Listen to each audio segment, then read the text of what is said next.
just a little bit more than a month after, and I just crossed the $1 million mark. Like blew my ambitious goal to the moon, right?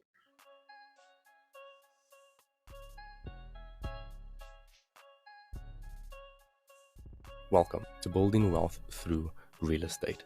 If you invest or desire to invest in real estate, then this show is exactly what you need. And here's why. We all know that the number one thing that you should be doing as an investor is networking. Your network equals your net worth. But how can you use this to your advantage? Well, firstly, take notes. Listen to what the guests have to say. If you're a new investor, you can learn from the mistakes that they've made, the experiences that they've gone through, and learn how they think. If you're an experienced investor, you could see strategies that they may be implementing that you haven't thought of using yourself. Now, secondly, you may have questions, and if you do, great. Put them in the comment section down below, and this way we can be sure to get those questions answered for you. And thirdly, there's a ton of information out there, but I found that most of it is relevant to the US, and it's hard to try and take out and extract and see what's relevant to your area. So all of the guests that I'll be interviewing are Canadian investors. So if you invest in Canada, if you're interested in investing in Canada, then this show is exactly what you need. Joining us today is Mr. Jared Comeau. Jared, could you tell our listeners a little bit about yourself and where your real estate business is currently at? A little bit about myself. Well, I'm married my beautiful wife, Jackie, 13-year-old son. Got into real estate about 3.5 years ago. Started wholesaling and kind of took a bit of a step back from wholesaling recently because I decided to make the flip to fix and flips, and that's taking up a lot of my time. So I kind of take a step back from wholesaling a little bit here. If you don't mind me asking, so you decided to take a step back from the wholesaling and focus on the fix and flip. Was that just that you found the fix and flip side a little more lucrative than the wholesaling side? Was there a specific reason that you switched over? Yeah, so I mean, I've been mentoring under Wayne Hillier for 3.5 years, the same amount of time that I've been in real estate, and we kind of came to the conclusion that when I was wholesaling, I was making anywhere between $5,000 and $10,000 for an assignment fee, whereas the people that I would assign these contracts to would turn around, flip the property for 10 times that, right? So we kind of decided, maybe it's best to start asking people for money, right? Start partnering with people, taking on these flips by yourself, and just expediting my business. Absolutely. Tell me, you were able to quit your 9 to 5 and go full swing into real estate investing, right? Yeah, that's right. Can you run us through, your journey from the point that you decided that, this was your intention, how you went about mapping out your goals, and maybe if you could share some of the hard, life-altering decisions that made you get to this point? Yeah, no, I mean, the thing is, I didn't intend to leave my job in June, but because I had kind of a 67-year plan to leave my job, and that started 3.5 years ago. So I still really had another 4 years in my plan. But the reason that I left was just a combination of frustration with not having time to do any real estate and really having enough income coming in regardless to be able to keep me afloat, right? Had a nice reserve set aside, and I just decided the story of me quitting is fine. It's a really really long story, so feel free, people, whoever's listening, ask me about it when you see me in person. I don't want to go too much into detail about it, but the boss gave me a hard time one day to the point where I was just enough. Enough is enough. I quit, and that's kind of how I did it. And it's been one of the best decisions of my life, realistically. And the reason for it being such a good decision is it put my back to the wall. And a lot of things that a lot of investors, especially new investors, don't experience is having that back against the wall feeling where it's if you don't make money in real estate, you're going hungry. And that feeling, that back against the wall feeling and situation is what allowed me to push forward as quickly as I did, get into Lake Bonavista for the flip, and I just crossed the $1 million of joint venture capital raised mark. So it's given me time to be able to go to meetings, network, look at properties, put in offers, and that's the power of having your back against the wall, to be quite honest with you. So that's one of the biggest advantages to it. The hardships, I mean, yeah, the biggest hardship is if you don't make money, you're going to go hungry or not pay bills or something like that, right? It's extremely important that if you're going to do that and take the path that I did, you do have that reserve fund kind of put together, ready to go and deploy if you need it, as well as having some sort of other side income coming Oh, absolutely. I completely agree with that. And like you said, having your back against the wall, it takes away that sense of comfort and it forces you to take action, whether you feel motivated or not, right? in. And Exactly. having a family, it's now more than just about yourself.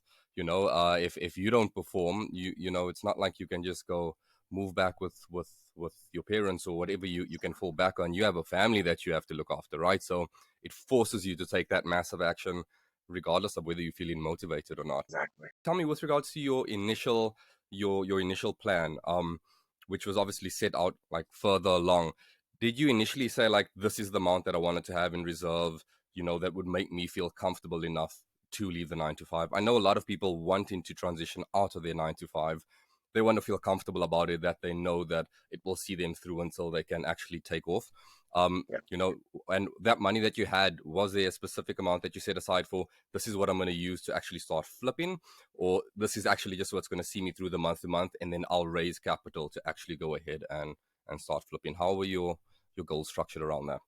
Yeah. No, I mean, 3 months of kind of your monthly bills, or as long as you have 3 months kind of set aside, that gives you a little bit of a buffer. But realistically, for me, it was hitting a certain amount of money monthly, um, with wholesaling, right?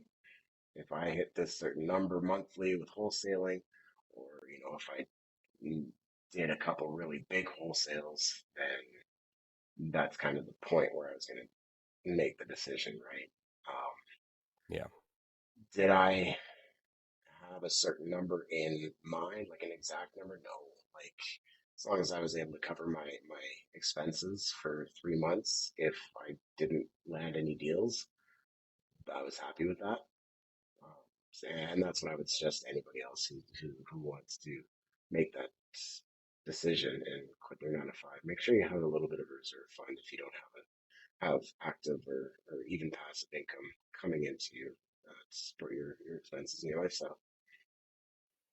Yeah, that makes sense. I mean, because you had the wholesaling on the side, which I commend you for doing it with a full 9 to 5 and getting that done on the side and having a family.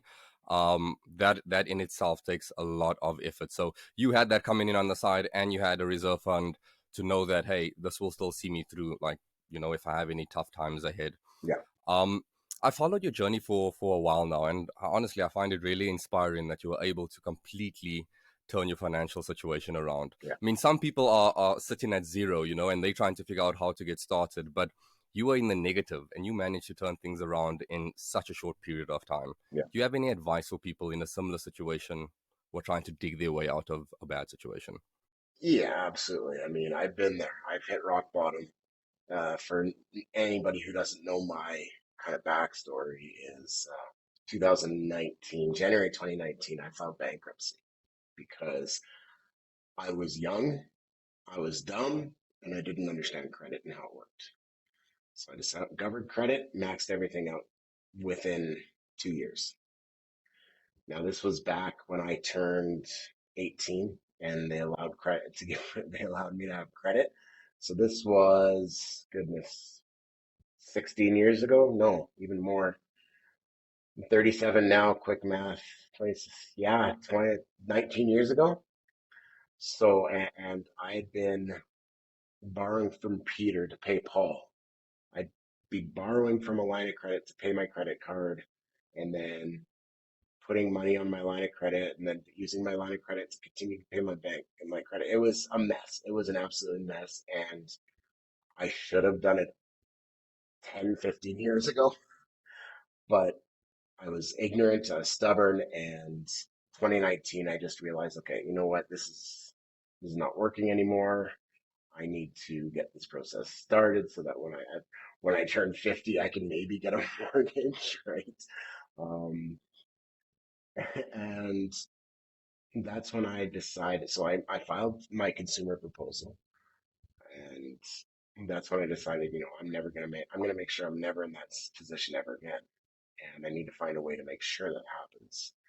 So that's when I started kind of, researching real estate, bigger pockets, rich dad, poor dad, all the usual suspects. And my biggest my biggest takeaway from that I can give to others who are either in bankruptcy and want to get into real estate or are likely going to have to file bankruptcy but want to get into real estate. Listen, you don't need a good credit score to get into real estate. You don't need you don't need borrowing power to get into real estate. And that is what really helped me up at first was, I'm never going to be able to get a mortgage. How am I supposed to get into real estate? Well, after 3.5 years, I look back and realize just how dumb I was. Because there's joint ventures, you can borrow money from other people at, whatever you want, a promissory note at 12, 15%. You joint venture money partners can also come with qualifying. You don't, you could have a 500 credit score and still be successful in real estate. Case in point, right here. Exactly, exactly. I think it just all comes with educating yourself, networking, and then finding people who are where you want to be so that they can actually open up your eyes to all of these false beliefs that are actually blocking you from taking action, you know? Exactly. That's exactly it. It's definitely a big roadblock that a lot of people have a really difficult time getting past. But I'm telling you right now that you can have a 500 credit score and not be able to borrow toilet paper to go to the bathroom and still become successful in real estate and build wealth. Now tell me, is that what made you choose wholesaling as your path into real estate? What was the deciding factor on that one? Yeah. So because I didn't have any capital to my name, because it was all going towards my consumer proposal, because I wasn't able to borrow. I was still brand new in real estate. I still needed to learn everything, the fix and flip side of things, rent to own, agreement for sale, buy and hold. As a wholesaler, you can kind of get in this a little more dumb along the way here, but you need to be an expert on pretty much all the exit strategies when it comes to real estate. Um, and the reason being for that is because you need to be able to get a property under contract and show whoever wants to buy that contract from you the different exit strategies and how they can make money, right? So the reason that I went with wholesaling is because I didn't have a lot of capital. I got into wholesaling before I met my wife, so I had more than enough time on my hands. Um, that kind of slowed down a little bit once I met the wife and Yeah. got a family. But it was I'll tell you this right now. Wholesaling is either a young man's game or a single man's game. It's extremely difficult for somebody who has a family, or, I don't want to say 9 to 5 because I had 9 to 5 and still made it work. But if you have a family, you're going to have to talk to your wife or your husband and say, listen, honey, you're not gonna see me in the evenings for like the next little while, right? You have to sacrifice your Yeah. evenings. You have to sacrifice your weekends. You have to sacrifice your holidays because you're out door knocking. You're out talking to homeowners. You're flyering neighborhoods. Um, it's it's a grind. It's a massive grind. But at that point in my real estate journey, I was all for it, right? And Yeah.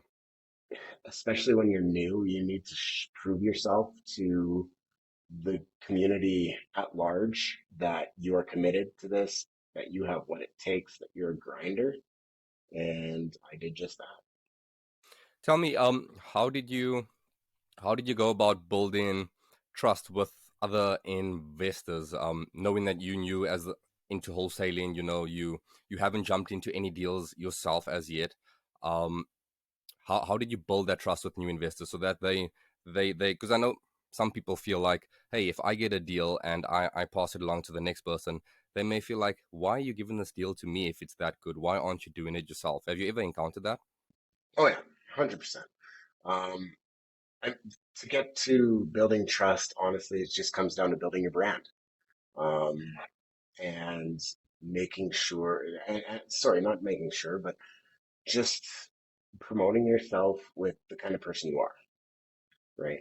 For me, it was a lot of, I don't know if you've seen a lot of my earlier content, but it's all funny stuff. It's me making a funny voice as a seller in my car, using a Tim Hortons cup on my fingers as a phone, right?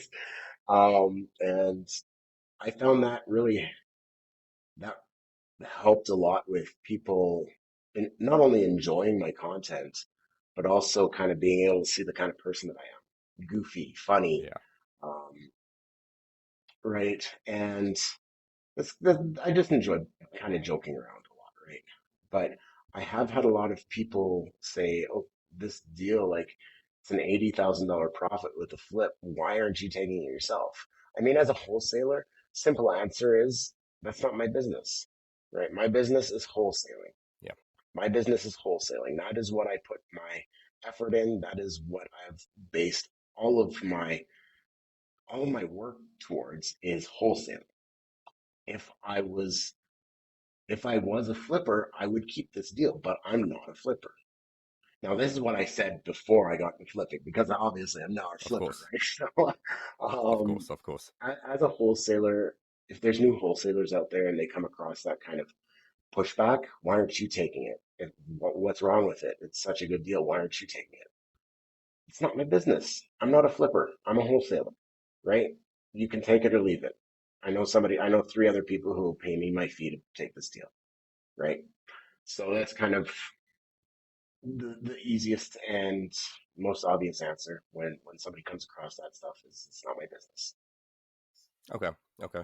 I know I'm going off on a slight tangent here, but just one more question with regards to the wholesaling is, Sure. I know you said you're looking at transitioning full time into flipping and really just dialing it down with the wholesaling. Are you still going to continue your marketing to get those deals coming in for yourself personally, or do you find that there's just ample opportunity out there that you don't actually have to focus on the marketing like you did when you were a wholesaler? That you can just spend more time in the business with regards to fix and flipping. Yes. So I mean, I'm still looking for off-market deals for myself, for multiple reasons. First is it's easier for me, because I consider myself a master negotiator because I've taken courses, I've read books, I've spent some money on my negotiating skills. And being able to negotiate with a seller directly is, in my opinion, the best way you're going to find the best deals. You can go through a realtor all day long and submit offers if you want, but you're not going to be able to find out what the seller really wants or be able to offer some creative strategies, stuff like that, right? One of the best strategies as a fix and flipper when it comes to off market deals is finding agreement for sale deals. Now, a lot of people think agreement for sale, they think 7, 8, 10 year term, renting it out or finding a rent to own buyer, tenant buyer, and cash flowing that property for those whatever the term is. You can actually do an AFS for short term. So, for example, let's say I pick up a property by way of agreement for sale, and it's only a 4 month flip. it's just a 4 month agreement for sale, right? It's just the way that I Yeah. explain it to sellers is it's just delayed close. You're just going to hold on to the mortgage and title for me while I flip it. And then once we sell the property on the MLS to another buyer, we do a simultaneous close. The thing with simultaneous closes, Elray, is you need to trust all parties involved. You need to trust that the new buyer is going to send the purchase money to your lawyer in time to be able to, for your lawyer to send money to the original seller's lawyer. And that Yeah. you need to trust everybody involved, because if it doesn't get done by noon or whatever time the contract states on both contracts on both sides, you as the investor are going to be in breach of contract, and that can cause a whole bunch of headaches. Typically, you can maybe talk to the seller's lawyer, be like, listen, I mean, it's okay, the money's coming. We have confirmation that money's coming. But realistically, it's better if everything just gets done before the timeline. And so that's kind of a dangerous way of doing an agreement for sale with a fix and flip. It's because you have to have that simultaneous close. But that's the other reason that I'm still looking for those AFS, those off market deals. Because if somebody's going to hold mortgage for me and title for me for those 4 months, I don't have to go to like Calvert and pay 10% interest, right? Yeah. I just have to write 3 checks or 4 checks, whatever, to the seller for the amount that they're going to owe the bank for their mortgage, their property tax, their utilities, all that. So we basically pay all of that up front. Like here's three or four post-dated checks with the exact amount that your mortgage is going to be. There you go, right? So they know that their mortgage is going to be covered during the time frame, um, and you don't have to pay any interest. So that's just going to increase your profit exponentially. So Yeah. if you're looking at $30,000 of holding fees, including interest and stuff from Calvert or at whatever lender you do it from, you don't have, and you have $30,000. All of a sudden, tack that $30,000 onto your profit, man.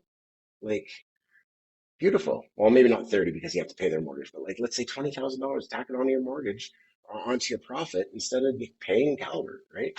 So that's why I'm still actively looking for off-market deals and using my material, my marketing material. That makes a lot of sense, and it actually leads me to the next question that I was about to ask you was, what strategy are you currently pursuing? Now, I know you said fix and flips, but like you've explained within fix and flips, there's multiple ways about going about that. I've even noticed, it seems like you've like recently you've been looking at joint venture partners with like a smaller upfront capital in investment where you can have like multiple people in a deal. So there's Yeah. like many ways about going about actually financing a fix and flip, like you mentioned the agreement for sale as well.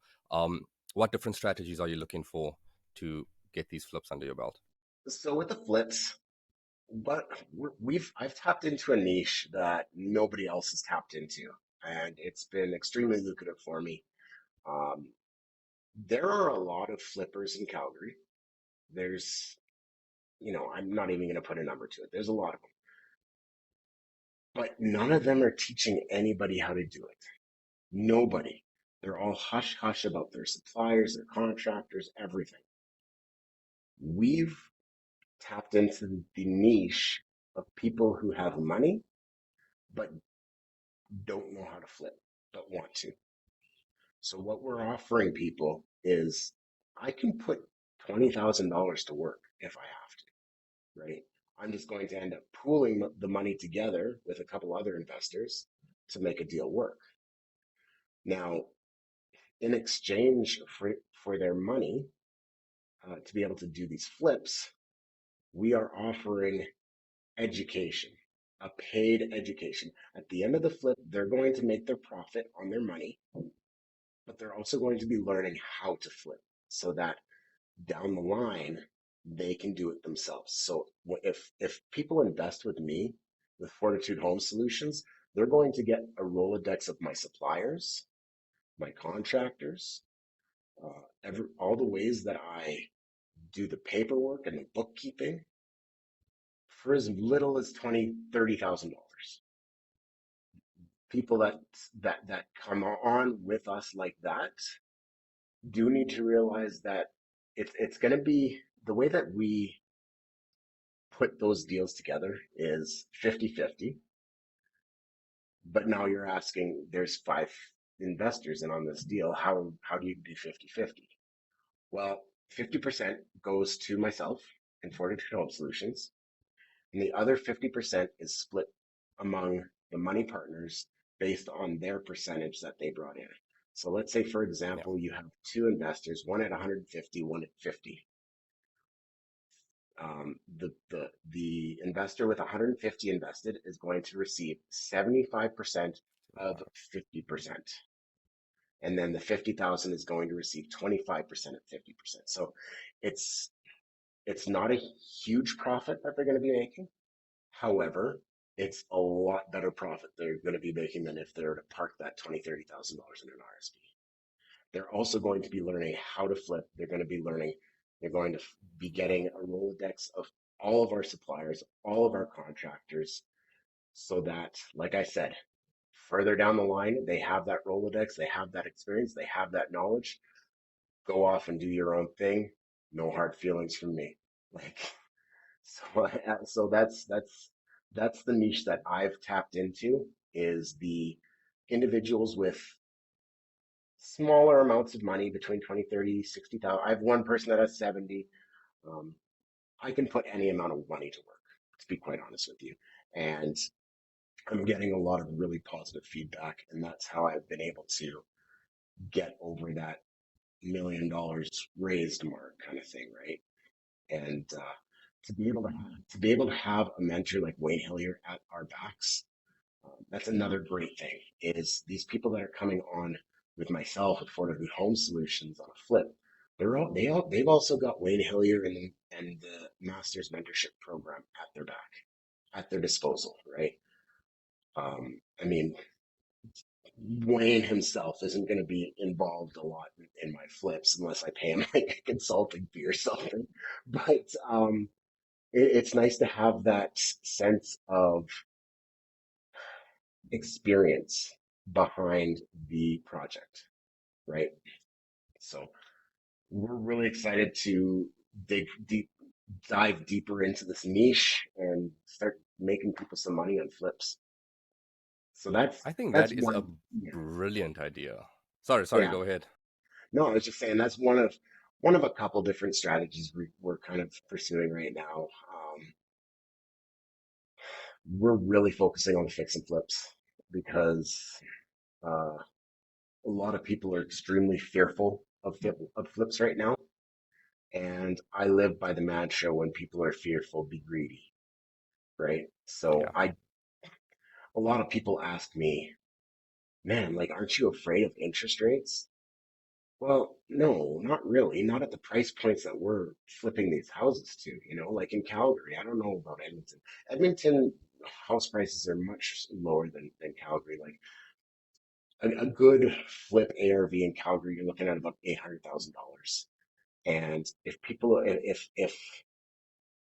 you're selling houses at $800,000, the buyers don't care about interest rates, right? They're Yeah. the ones with 6-digit incomes, right? It's when you start selling projects with an ARV of 550, 600. Those are the people who aren't making $100,000 a year as a family, right? Um, like in Edmonton, like these numbers are completely Calgary numbers. Like in Edmonton, I know Yeah. $600,000 is pretty expensive, but in Calgary, it's not. So I'm not worried about interest rates. It makes no difference to me. People are sitting in bed buying Yeah. houses. Um, yeah, so I mean that my biggest strategy that I'm following right now is just helping people learn how to flip. I think that's it's an absolutely amazing way to structure things, because I mean, people can take their money and sure, they can buy education where they learning this theoretically, or Mhm. I mean, they can invest their money, get their money back with a return, and gain an education while being out there actually doing it. That's I think that's a win all around. Yeah, I'm actually excited to see how this turns out, and that's probably why you've been able to scale so quickly, because yeah, there's a lot more value added to that than just give me your money and I'll give you some education. It's I'm giving you experience, I'm giving you contacts, and I'm showing you my system. Like, I mean, what more exactly. could you want, right? Exactly. It's the best way to learn is hands-on, right? Yeah, exactly, exactly. Um, Tell me, are you analyzing properties daily? And if so, how many are you analyzing in a day? Yeah. Oh yeah, absolutely. I mean, I have a few different realtors that I'm working with right now. Santosh Nathan, Anthony Terrian Bernard, I believe his last name is pronounced, and James Heenan. So I got three really good realtors working for me, and they are feeding me deals daily on WhatsApp. My phone will just blow up, and next thing I know, I have three showings in the evening. Like right after this interview, I'm going to two more showings. So I'm analyzing anywheres between goodness 2 and 10 deals a day. Um, and so yeah, yeah, I am very active on that. And my next question was going to be, how often are you going out to view these potential properties? But I think you went ahead and answered that as well. So I Yeah, think that's keeping you pretty busy. yeah, it is. It's like I said, I'm going to see anywhere between 10 and 15 properties a week right now. That's not sustainable because at some point, I'm gonna burn out. I'm already feeling it a little bit, to be quite honest with you. Um, we had a few hiccups in the past couple days, but um, yeah, so I'm pretty busy looking at properties and analyzing them. There's something about that, because you're always going to have problems, and you rather want your problems to come from growing pains as opposed to just from lack of doing anything, right? You're always going to have problems. So this just allows you to systematize and grow, right? I think that's somewhat expected. It's like Wayne Gretzky always says, or I said that one time, I guess. Everybody says it now. You miss 100% of the shots you don't take, right? If you're not failing, it means you're not trying. Go out and fail. Go out and fail. Go and do it on purpose. Lower expectations so that you can come and just throw it in people's faces. Exactly. And tell me, what sort of things are you looking for when you actually go into these potential deals that cross your path? So my system for analyzing deals is very fast. I can analyze a deal. I can tell you if it's a deal or if it's a flip within 5 minutes. You send me a deal, I'll look at the pictures, I'll take a look at a few of the notes, and I'll tell you right away. Um, if I'm going to a property, it means that I have determined that it's probably going to be a deal.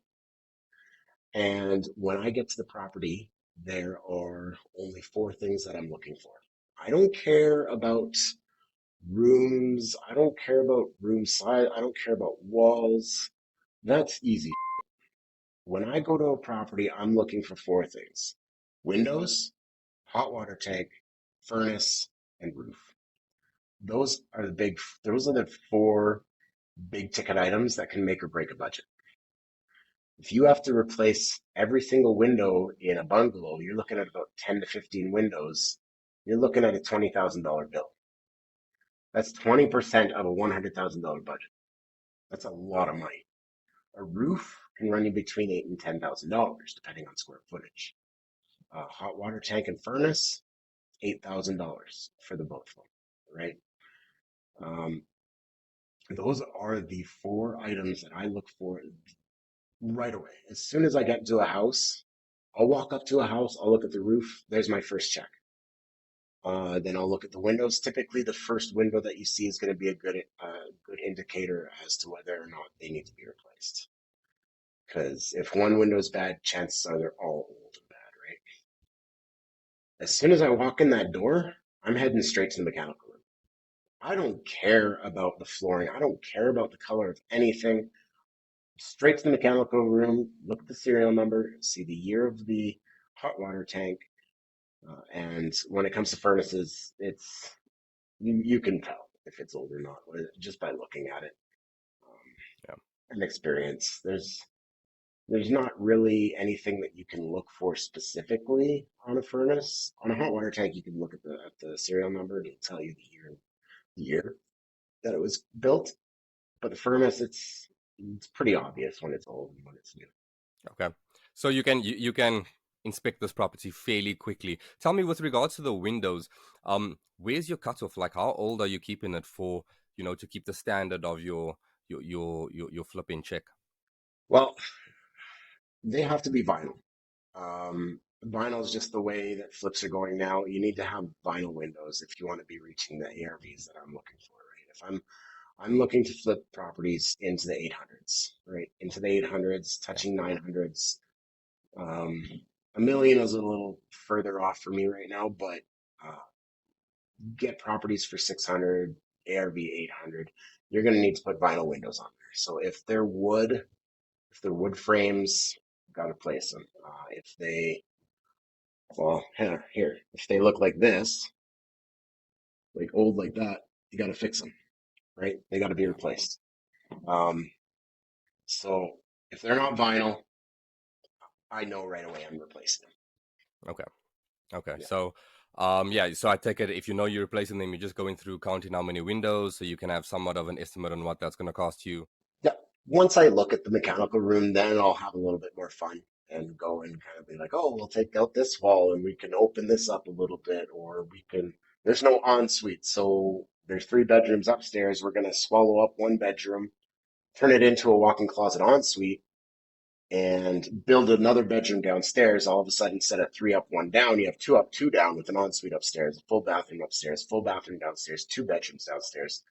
Um, so that after I kind of know what I'm looking, once I've been to the mechanical room, then I'll spend a good 45 minutes walking around the house, talking with my business partner Crystal and my realtor, whoever it may be.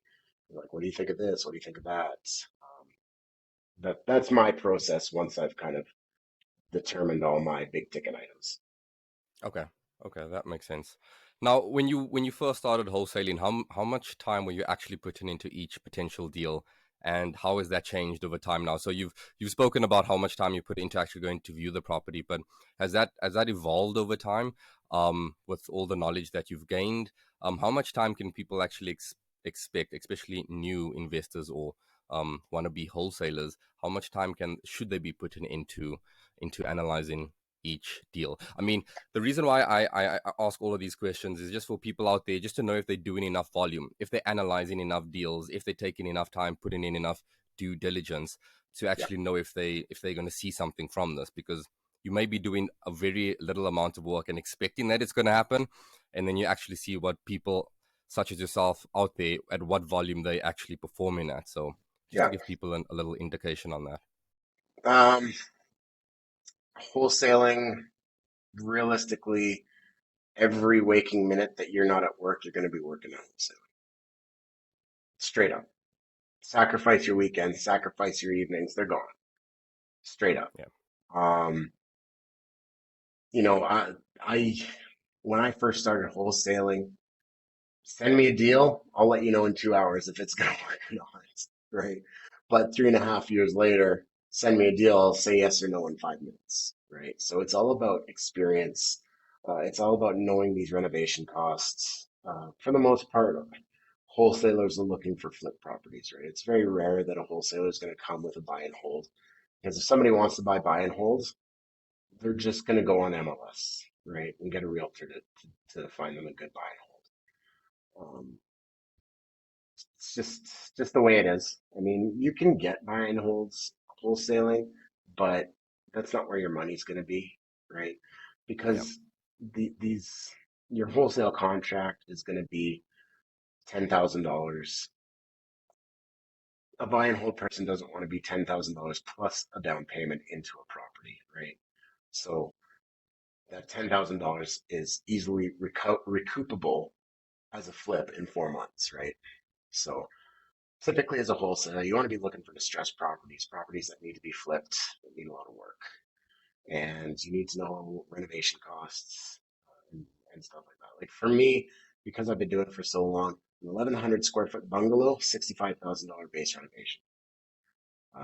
A 12 to 1,300 square foot 4 level split, $75,000. I know that. I just know that. And I know that from years of experience of putting these deals together. One suggestion that I have for a lot of new wholesalers who don't know how much, let's say, windows are or how much new siding is, get a quote on your own house. Call up a window company. Most of them do free in-home estimates. Just say, hey, I'm looking at getting my windows done, even if you're not. Have them come out, look at your windows. They'll send you a quote. All of a sudden, you know what it's going to cost to replace 13 windows, right?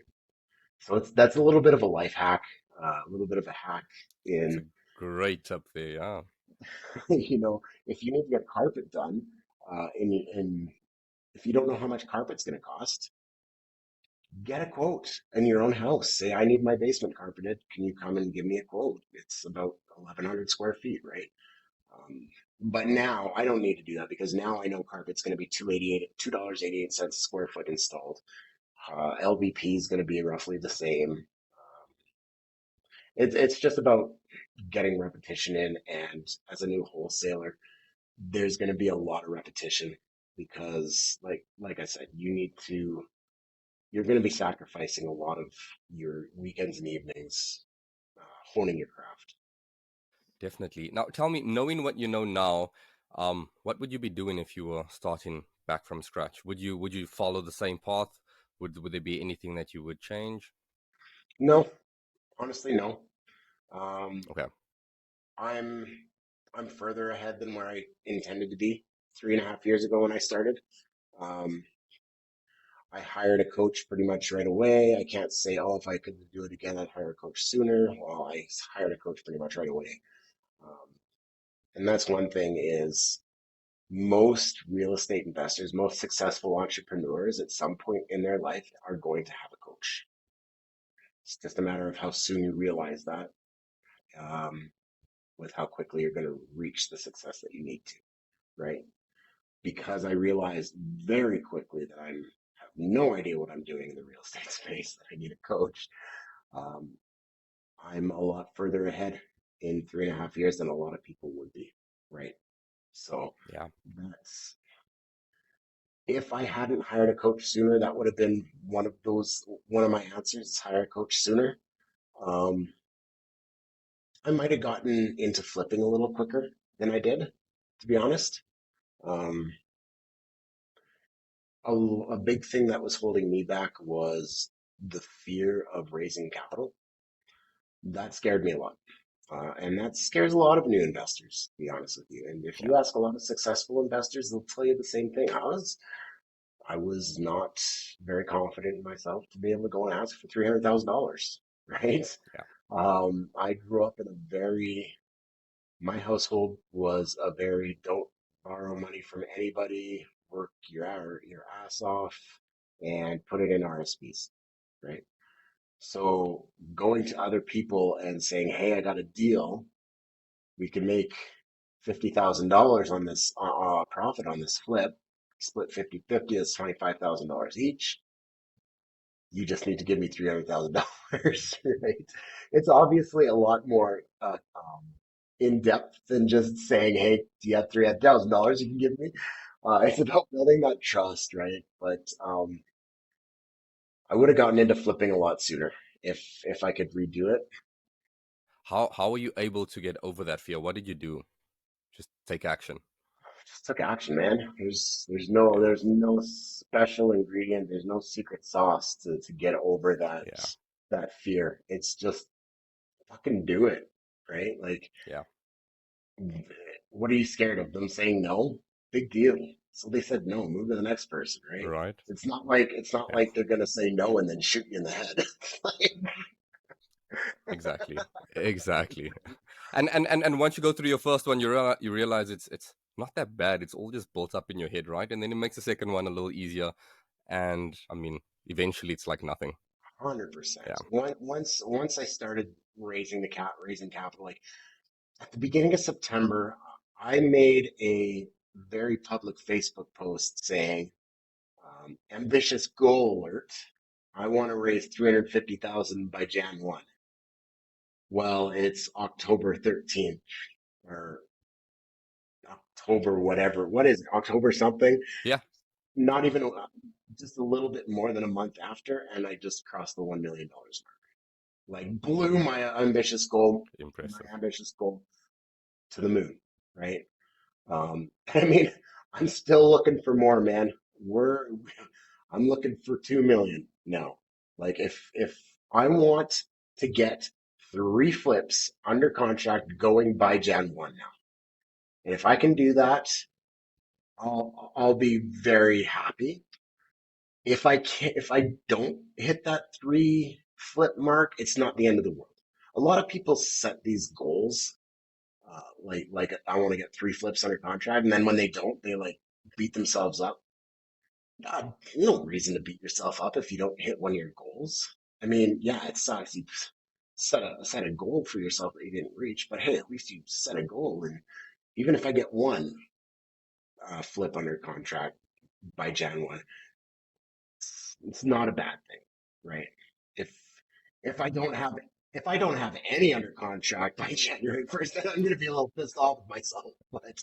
Um, but as long as you keep moving forward and not stalling for whatever reason, then you're golden, right? Set those lofty goals. If I can't remember who it was that said this, but they said if you set your goals too low and then you hit that goal, you're going to be kicking yourself in the ass for not setting your goal even higher, right?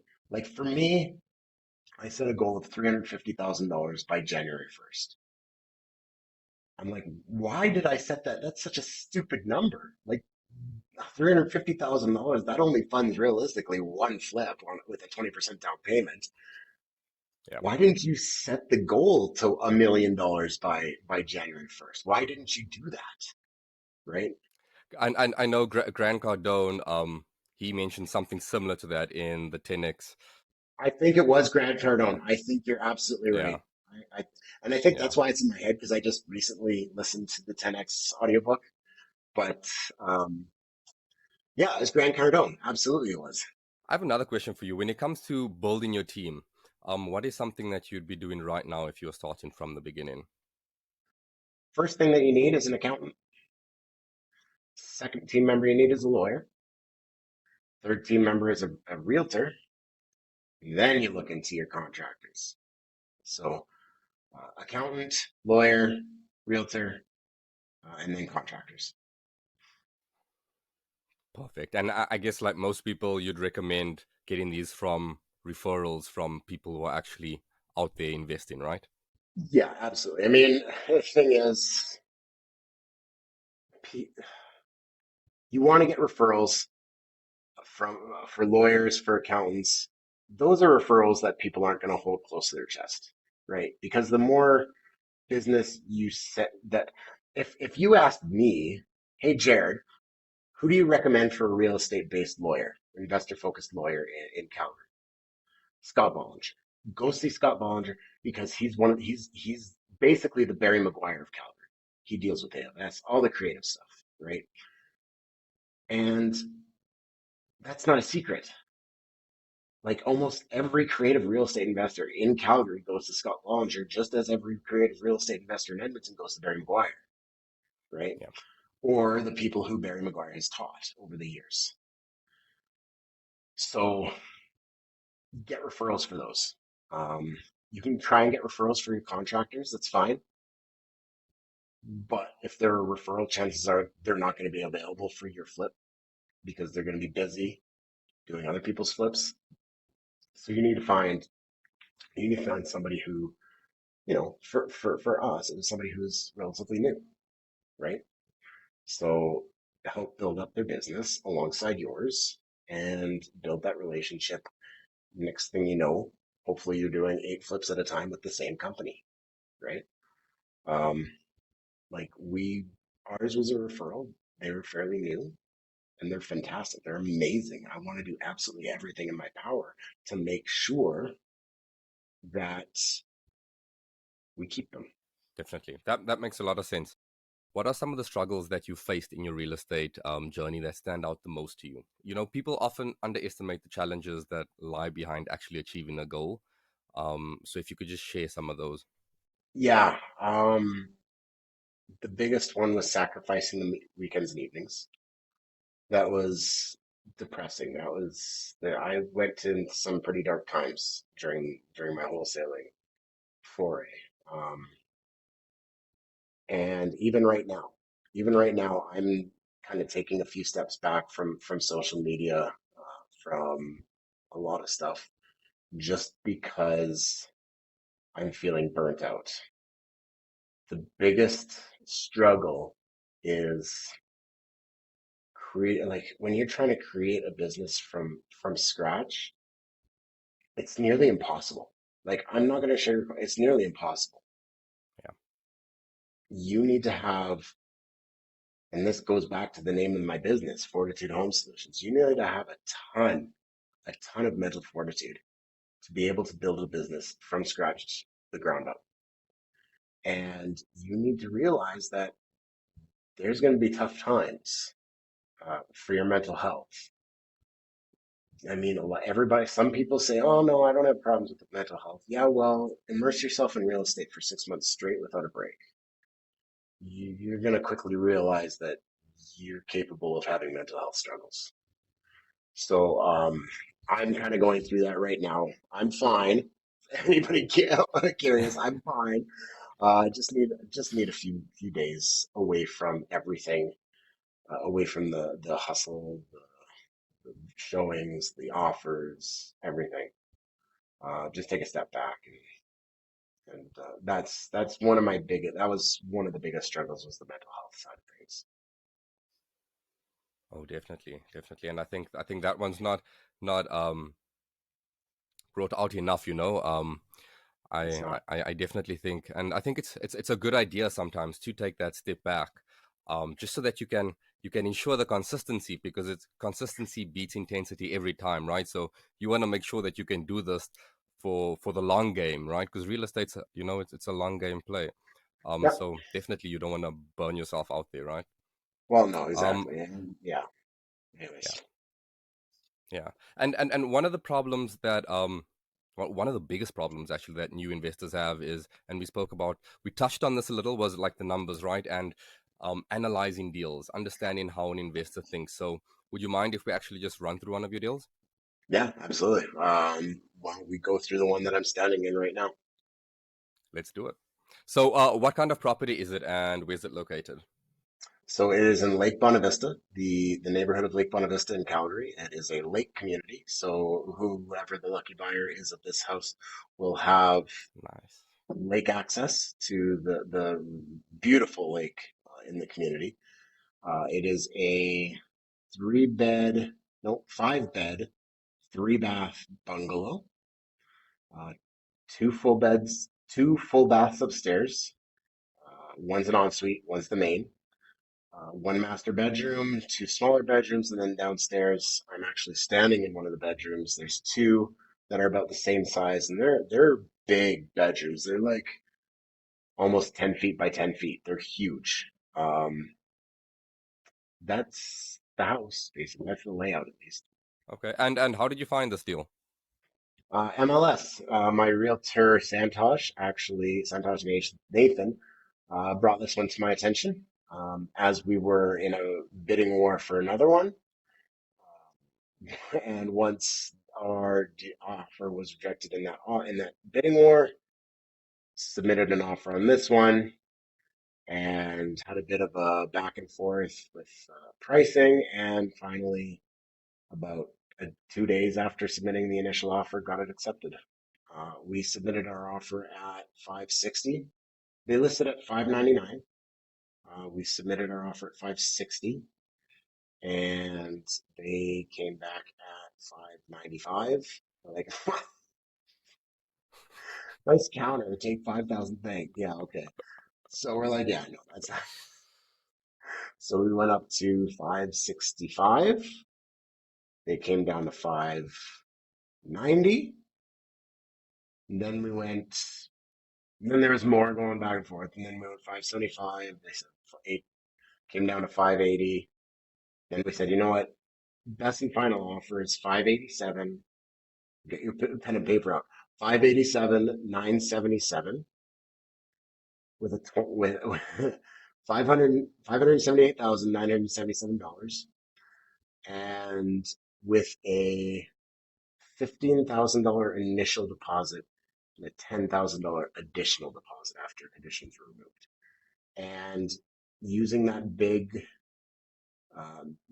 deposit and that odd number, um, pushed it over the finish line. The odd number, that's just a strategy that I learned from Chris Voss, who is the author of the book Never Split the Difference.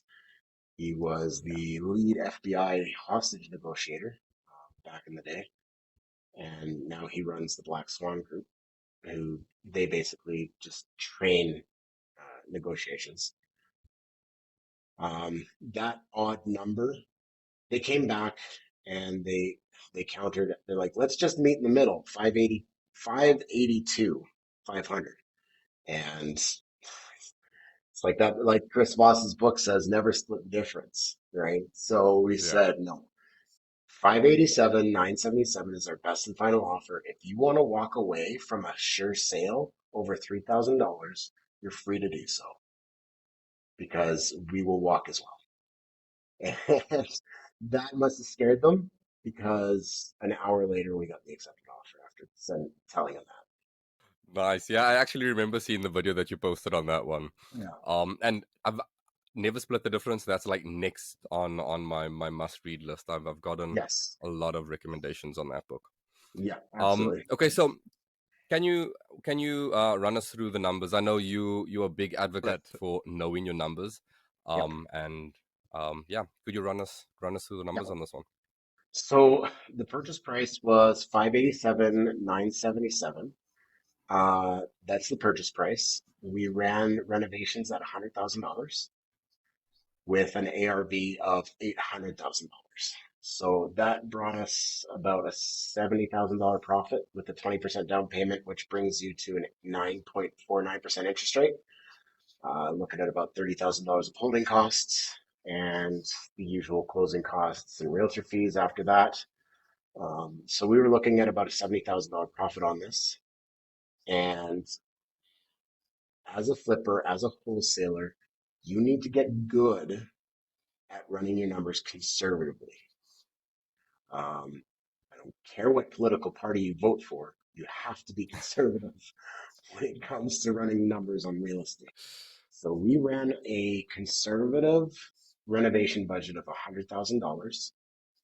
We are going to be coming under budget at about $85,000. So we're coming under budget by Nice. $15,000. And the after repair value of $800,000 was also conservative. My realtor just 2 weeks ago sent me two more listings that just hit the market in the area, and they are nearly perfect comps. One for 865, one for 845. So we're looking at adding an extra $70,000 onto our profit. That is impressive. That's impressive, especially considering the shift in the market, right? Yeah, exactly. Now, don't get me wrong; those two comps that hit the market, they had hit the market; they weren't sold yet. Yeah, that's So not what they sold for exactly. Yeah, yeah. we'll see what they sell for. Um, but very confident in at least $800,000 because that was a conservative ARV that I ran it at. 100%. Yeah, So those are the numbers on this one. Yeah, those yeah. are the numbers on this one.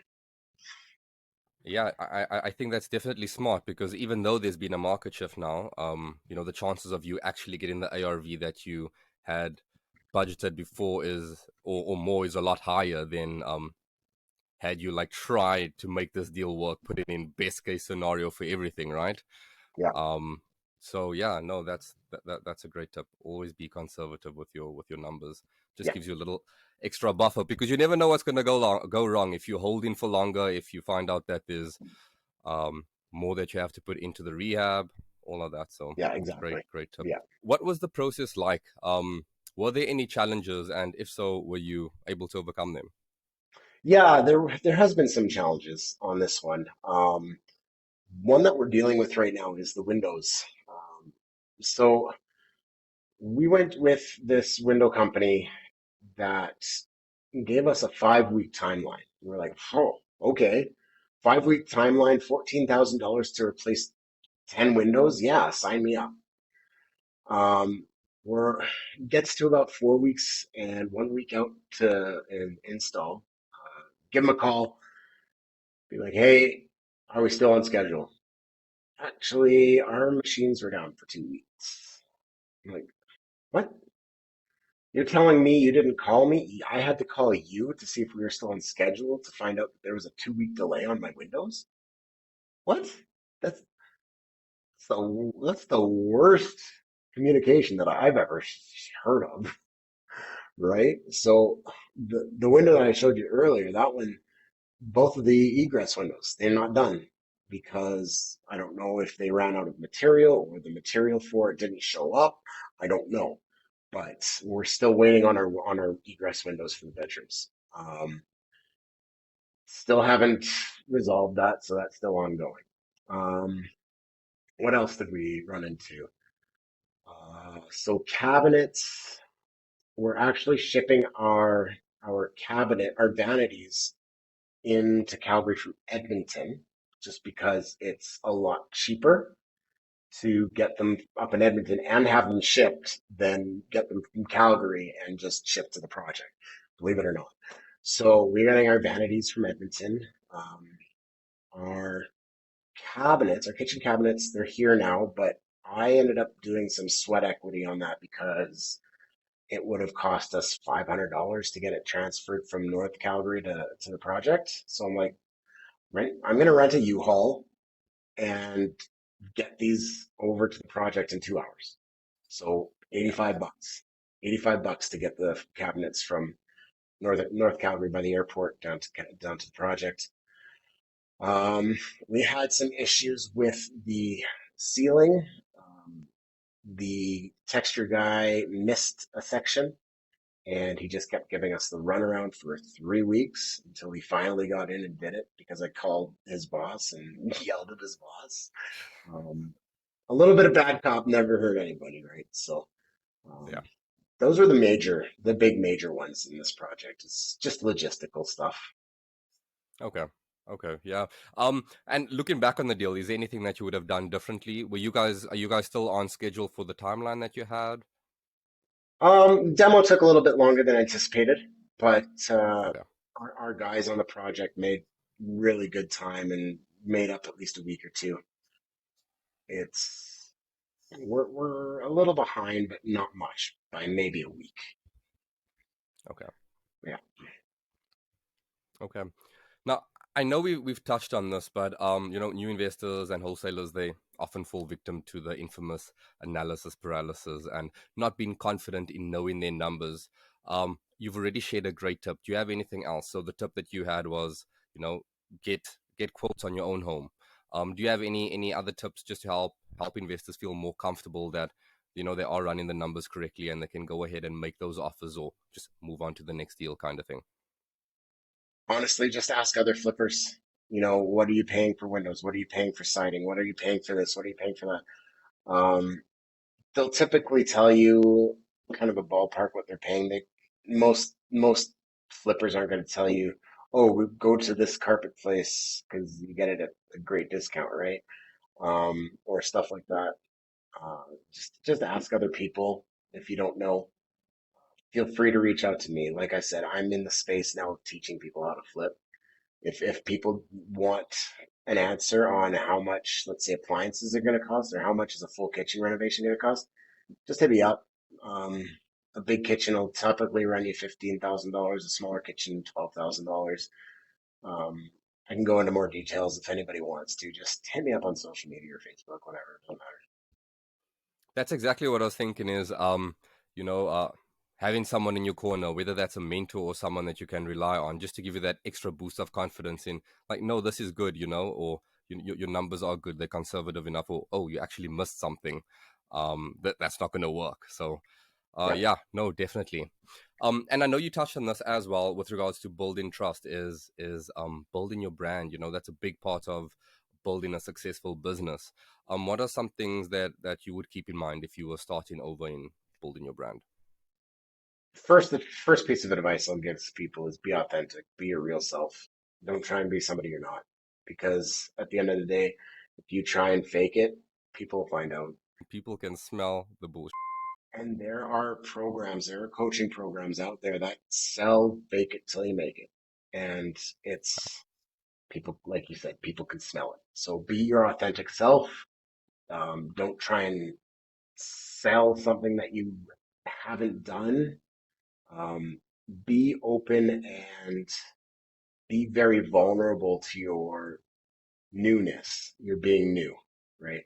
If you're vulnerable when it comes to your being so being a rookie, people will be it'll blow your mind how helpful the community is when you are open and vulnerable and you come up if you come let's say so I'm hosting a fix and flip meetup here this weekend on Saturday at Lake Bonavista.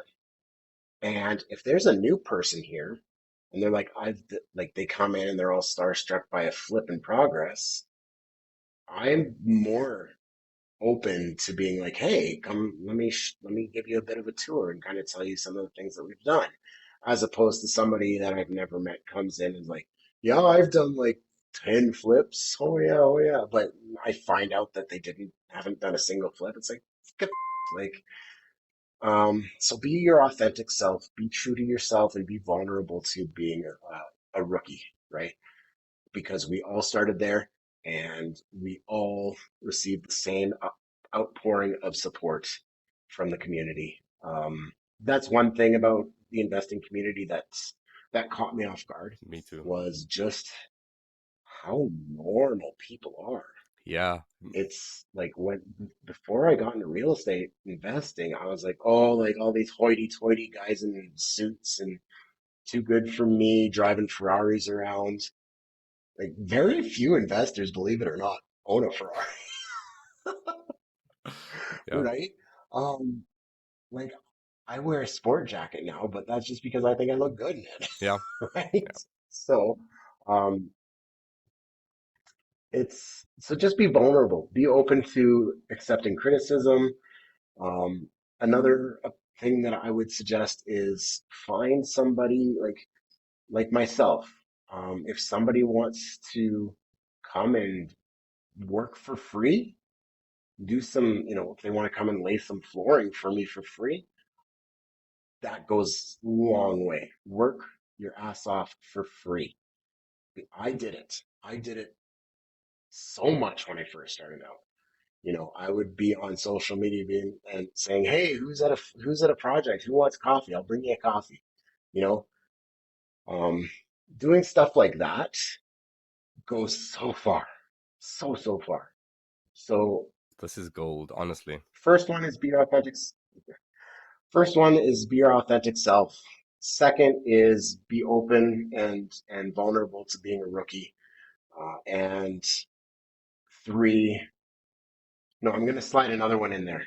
Um, be be open to learning because um, that I know that kind of goes in with being open with your being a rookie, but there's one thing to being a rookie and another thing to being a rookie willing and ready to learn, right?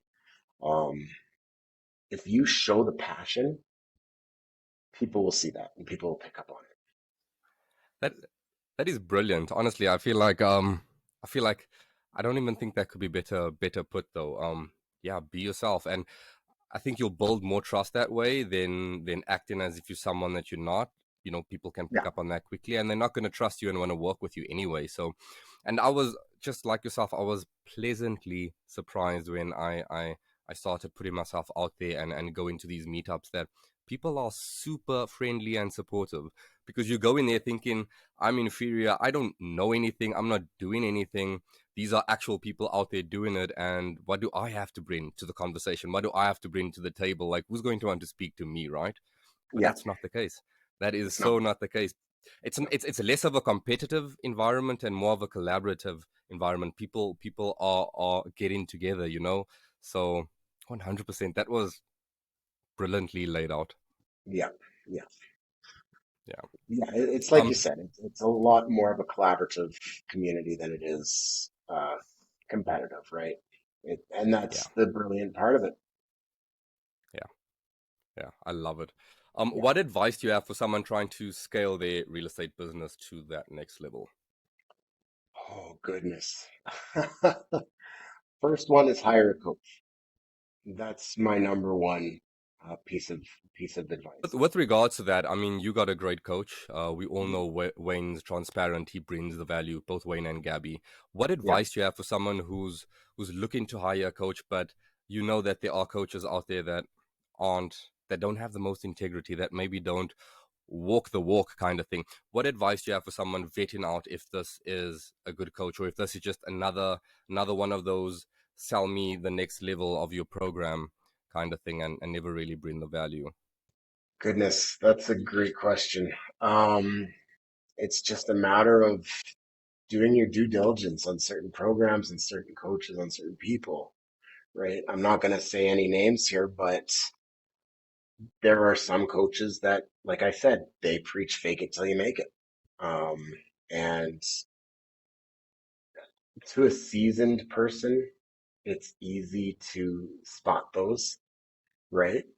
Um, Yeah. and it's difficult to kind of warn people of those other people because then it's going to seem like you're trying to bash somebody to get somebody to come to your program, right? And the thing is, the community is so small. It's such a small world in investing. If you talk badly about somebody, it's going to get back to you, right? Yeah. So there are some coaches that I would say steer clear from, um, but you can do your due diligence and find out who that is, right? Yeah. Um, talk to people who are students of certain coaches.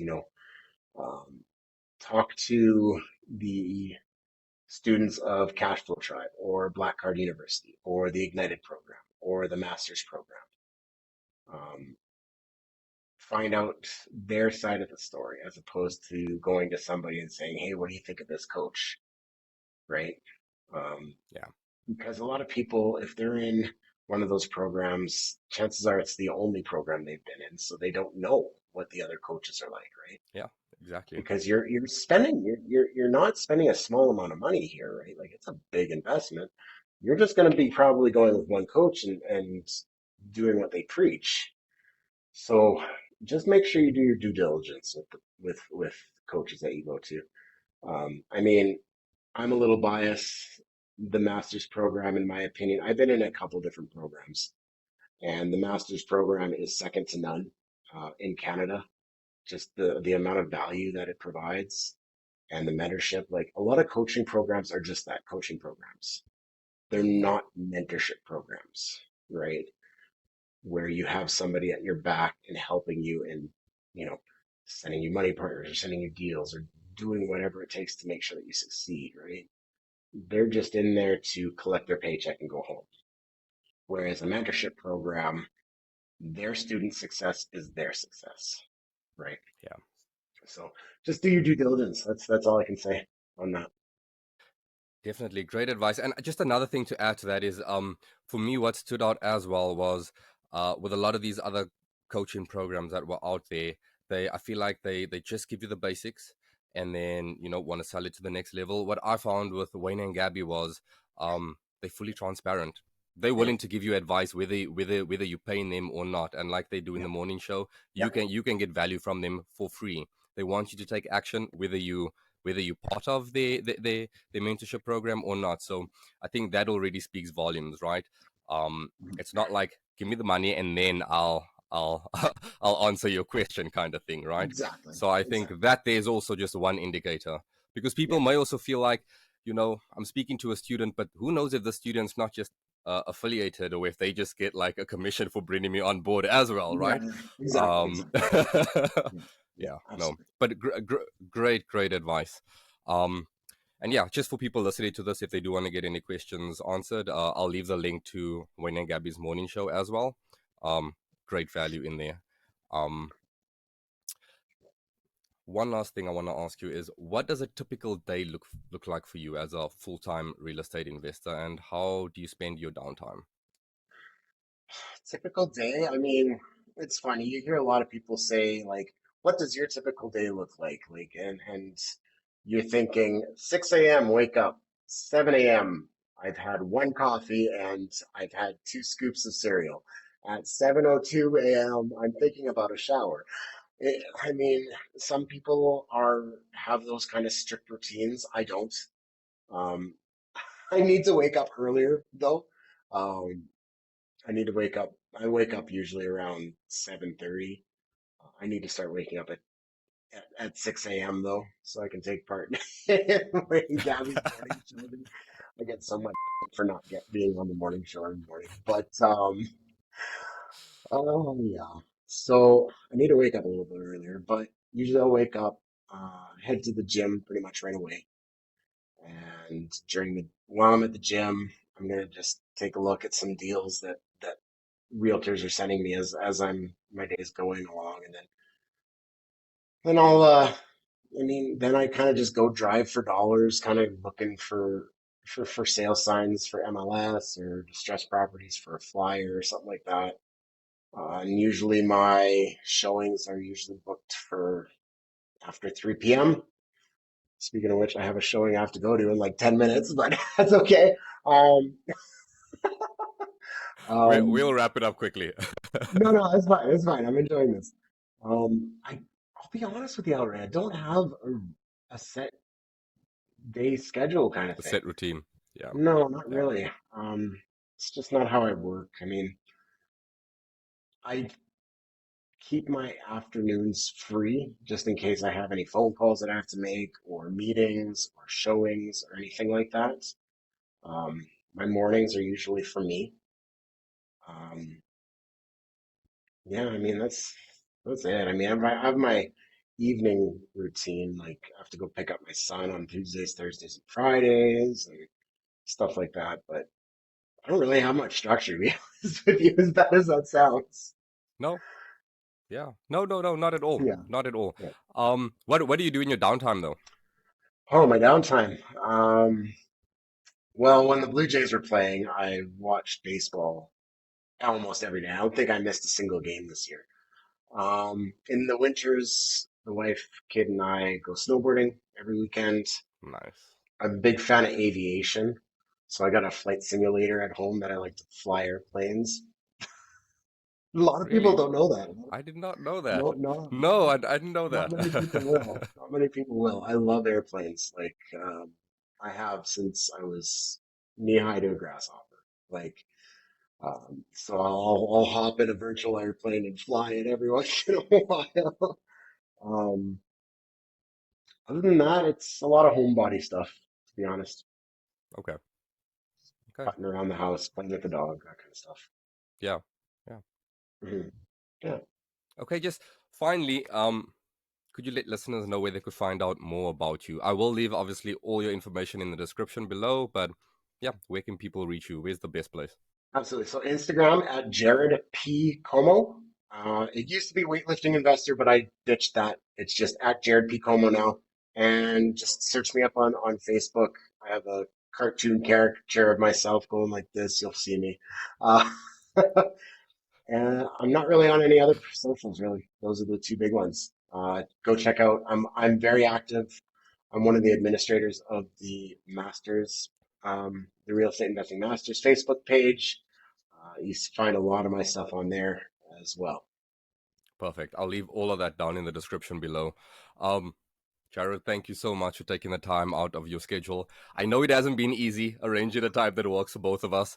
I'm glad we finally got to connect, and thank you for sharing and providing all this value to our listeners. You're very welcome, Ellery. It was a blast. Thanks so much, man. Thank you for tuning in to Building Wealth Through Real Estate. If you're interested in learning about how you can find joint venture partners to speed up your real estate business, then you definitely want to check out this video where I interview Liam Wagram. This is your host, Alray Noble, signing off.